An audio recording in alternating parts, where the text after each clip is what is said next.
اللي أنا بقوله أول ما بنخش كلية الآثار بيعلمونا صيغة مهمة جدا في الكتابة الهيروغليفية أو اللغة المصرية القديمة. دايما بيقولك الحتت دي نسو أو حتب دي أوزير، ودي كانت اللي هي البداية بتاعة إن احنا نعرف هو مين أوزير اللي كل الحضارة المصرية عمالة تديله الحتب والقرابين في البداية. طبعا علمائنا الأفاضل القدماء كانوا دايما بيقولوا لنا إن أوزير ده هو كان أول ملك من ملوك مصر القديمة، أول ملك من ملوك مصر القديمة. لا قالوا لنا لا أسطورة ولا خرافة ولا راجل ما كانش له وجود.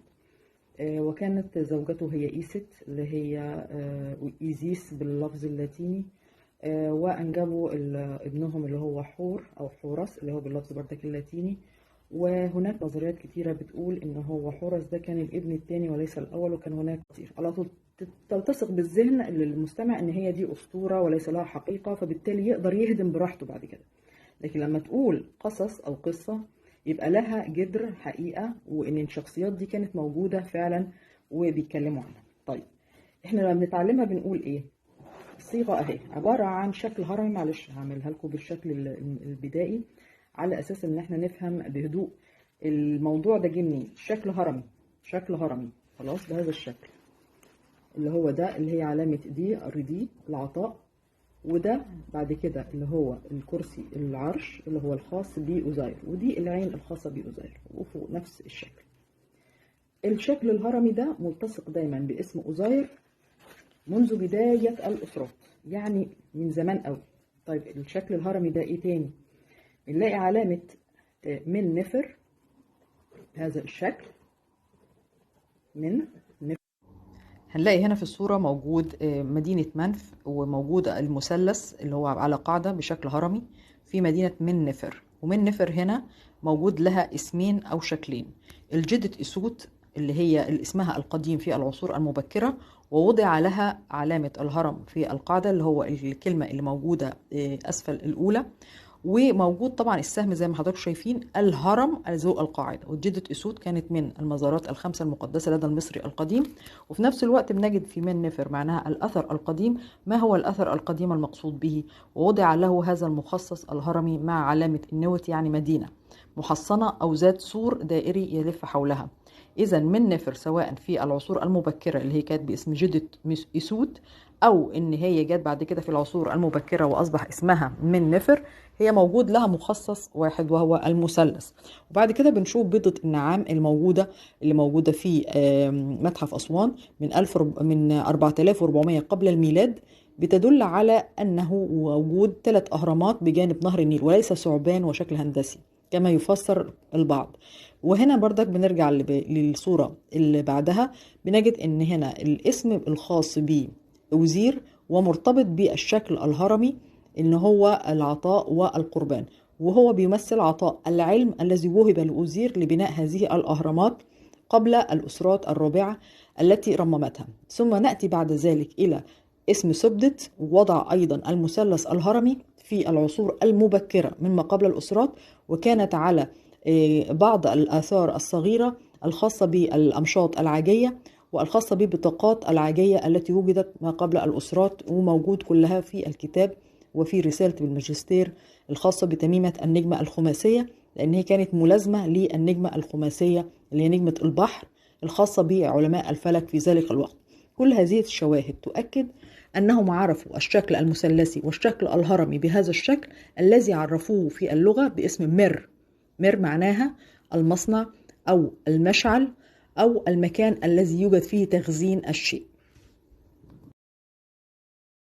هي الحاجات دي كلها تدل على أن لدينا قصة تحولت إلى أسطورة لكي يتم تحريف العقيدة المصرية القديمة بهذا الشكل. والأهرامات هي تنسب لهذا الشخص الذي أخذ رمزا في اسمه الحطب أو الردي الذي يعطى له. ما هو العطاء؟ هو العطاء العلمي الذي وهبه الله لهذا الملك أوزير في بداية الأسرات المصرية ما قبل الأسرات المصرية، وهو الذي أنشأ معبد أبيدوس اللي موجود اللي اتدفن تحت معبدي رمسيس الثاني وسيتي الثاني، ودول ليهم حديث تاني هبقى اتكلم زي قدر ليا العمر. إذا بني الأهرامات بهذا الشكل قبل مينا اللي هو جه واخد اسم منف وحط فيها اسم اهرامات او المخصص بتاع الاهرام، وسبدت اللي هي زوجته ايست اللي اخدت رمز الهرم باعتبارها نجمة الشعرى. دول كلهم مرتبطين بالاهرام. ارتباطهم ايه بالاهرام؟ ان هي دي الاسرة التي بني في عهدها الاهرامات. هيقولوا لي الاهرامات دي كلها، هقول لهم الكبار فقط. اما اهرامات سقارة فهي تختلف لانها اهرامات طقسية في حياة الملك الحفصد، جنائزية بعد وفاته. هل استخدمت الأهرامات بعد كده في الأسرة الرابعة؟ استخدمت بعد أن تعطلت نهائيا عن وظيفتها الأولى اللي محدش يعرف تعطلت إزاي. بعد كده استخدمت كمدافن أو كمقابر لهؤلاء الملوك، وجدوها رمموها واستخدموها كمدافن وأبيار، ووضعت فيها بعض البقايا التي وجدناها. وبرضك البقايا اللي احنا وجدناها من الأكفان لا تثبت بالدليل القوي إنها كانت المومياوات دي. مفيش مومياوات، يعني في الوقت ده ما كانوش عارفين التحنيط اللي هو بالشكل اللي اتعرف بيه في الدولة الحديثة. إذا اللي وجدناهم دول كلهم كانوا عبارة عن أجساد مكفنة، بقايا أجساد مكفنة ما نعرفش هل هي ليهم أو لا. الأسامي اللي اتوجدت طبيعي إن العمال اللي بيرمموا هيكتبوا اسم الراجل اللي هو كلفهم بالترميم، زي بالظبط لما قاموا بترميم هرم أوناس بسقارة وكتب خع إم واسط اللي هو الأمير الوراثي ساعتها كان لرمسيس الثاني اسمه. هل أنا أقدر دلوقتي لو ما كانش أوناس كاتب اسمه تحت اقول ان هو خع ام وسط هو اللي بنى هرم اوناس؟ لا. يبقى هم العمال كتبوا تكريما للملك خوفو اللي هو قام بعمليه الترميم، وخفرع الذي قام بعمليه الترميم للثاني، ومن قورع الذي قام بعمليه الترميم للثالث، وهكذا. وسنفرو طبعا قام بالموضوع بتاع دهشور. اذا احنا دلوقتي مش هنخش في تفاصيل ولا هقول ده ايه وشكله ايه وسنه كام. أوزير قصه حقيقيه حرفت منذ الدوله الوسطى وليست من الاجانب ولا ترجمتها إلى أسطورة غير طبيعية، أحداثها غير طبيعية تنافي العقل والمنطق باعتبار هذا شفيعهم ونبيهم باسمهم. هم اللي قايلين كده، وهم عايزين ينتهوا إلى النهاية الصالحة. ليه؟ إزاي؟ إذا كان راجل بهذا الشكل اللي أنتوا بتوصفوه تنتهوا له إزاي بالشكل الصالح؟ وليه كنتوا بتروحوا تحجوا له طالما هو يعني الموصوف بهذا الشكل؟ دليل بوجود كانوا ناس معتقدين بعقيدة أوزير الحقيقية، وبيحاولوا ان هم يشوهوهم طبعا الكهنه اللي هم من المعبودات الثانيه علشان يفهموهم ان هو قليل، وان كان ست له حق في اللي عملوا فيه باعتبار ان هو انتهك حرمه بيته وحدث ما حدث. وبكده انا اكون وضحت بعض الدلائل البسيطه في ان شكل الاهرامات موجود قديما. وارجعوا لي الكلام الأهرام اللي أنا قلته قبل كده، وبيضة النعام اللي موجود عليها رسم الثلاث أهرامات بالذات والنيل جنبها. هنعرف ونربط كده كويس قوي، نفهم إن قصة القديمة حقيقية وأصبحت أسطورة ليتم تكذيبها وتدمير العقيدة القديمة المصريين القدماء الذين اعتبروا هذا الشخص هو الملاذ الأخير.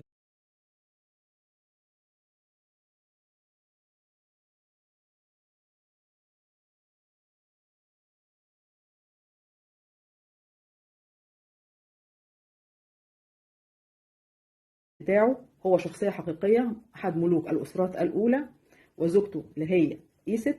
دول كان ليهم اسم آخر في العالم النجمي أو العالم الفلكي، لأنهم دول كانوا علماء فلك من ذرية آدم الأولى. يعني إيه ذرية آدم الأولى؟ ملناش دعوة، لا، دول الناس دي قبل الطوفان، والأهرامات دي اتبنت قبل الطوفان، وفي جيهم بعديهم ذرية بعد الطوفان.